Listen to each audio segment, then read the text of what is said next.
The cold and proud Silver Princess, feared by many, shows a very different side whenever she's around Ragna. She even acts strangely obsessed with him. What's more shocking is that the very sword she wields was forged by Ragna himself.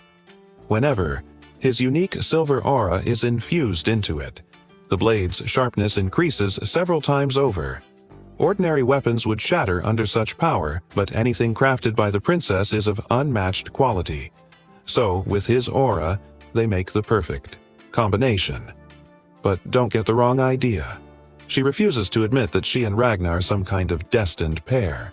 Still, their chemistry is undeniable. Meanwhile, Ragna receives a warning. He must conserve at least half of his silver aura for himself. The upcoming battle against the river dragon will require every ounce of strength, and he cannot afford to waste it. Yet Ragna believes the best path is to fight alone, never truly understanding why everyone around him seems so hostile. The truth? They're all jealous. Jealous that the aloof princess, admired by many, has chosen to stand at Ragna's side.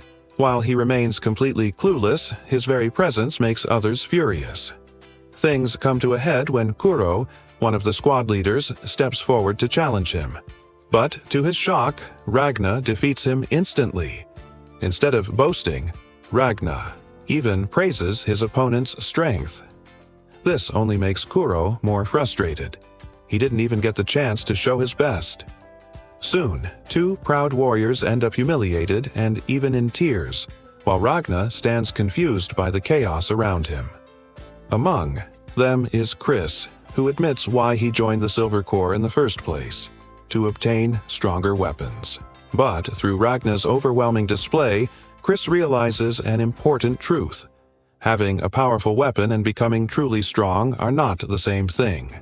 He sees now that Ragna's abilities aren't just talent, they're the result of relentless training, reaching a level most could never imagine. Even an old veteran who once underestimated him finally admits his own years of complacency. Kuro, still unwilling to accept defeat, rises once more, determined not to be reduced to just a background character.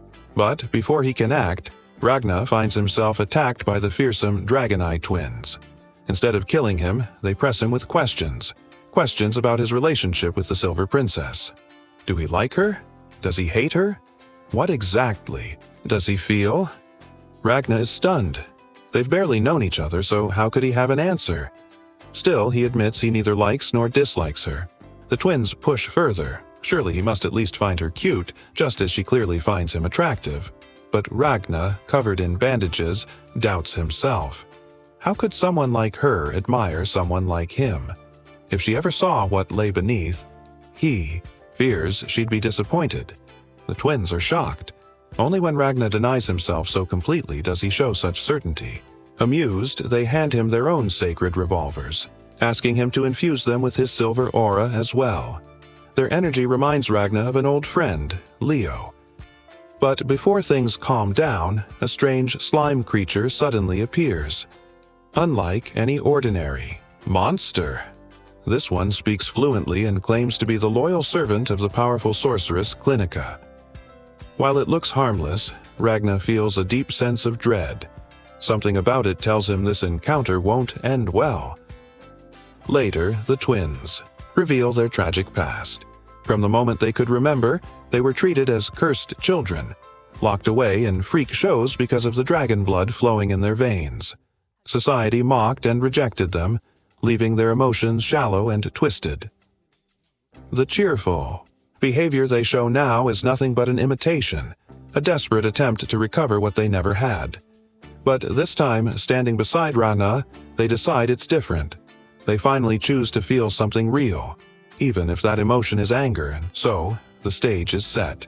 For betrayal, for bonds, and for the clash of powers that will shape the battles to come. The story now shifts deeper into the dark nature of the dragons. When a human is transformed into one of them, their very mind is twisted.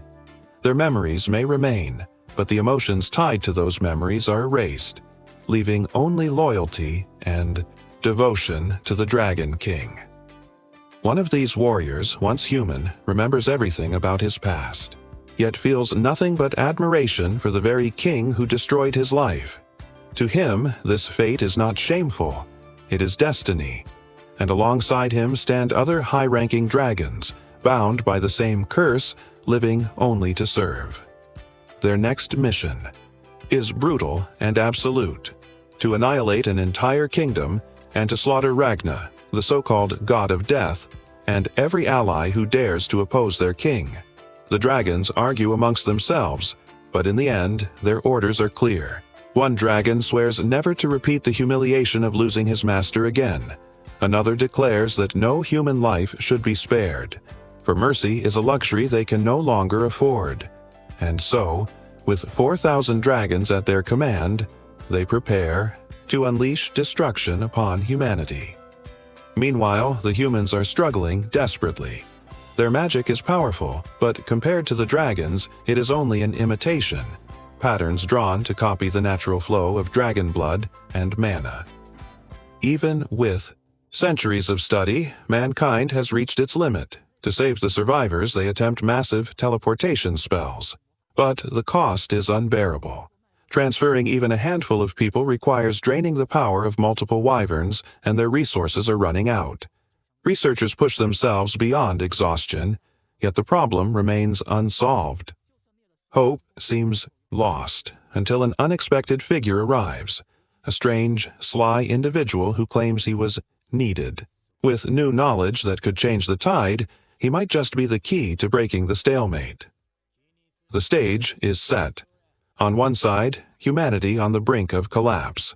On the other, the dragons, unstoppable, merciless, and ready to burn the world. And in the middle of it all, Ragna, the only one capable of turning despair into defiance.